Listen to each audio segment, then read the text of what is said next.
సాయంకాల సమయములో సంధ్యాదీపారాధనలో వచ్చును తల్లి మహాలక్ష్మి, వచ్చును తల్లి వరలక్ష్మి.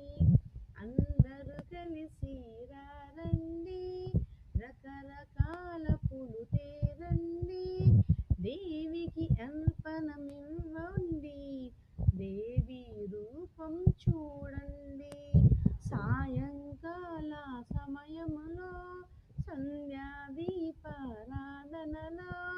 వచ్చును తల్లి వరలక్ష్మి, వచ్చును తల్లి మహాలక్ష్మి. కాళ్ళకు గజ్జలు కట్టింది, మెడలో హారం వేసింది, పిలిచిన వెంటనే పలికింది, అడిగినవన్నీ ఇచ్చింది. సాయ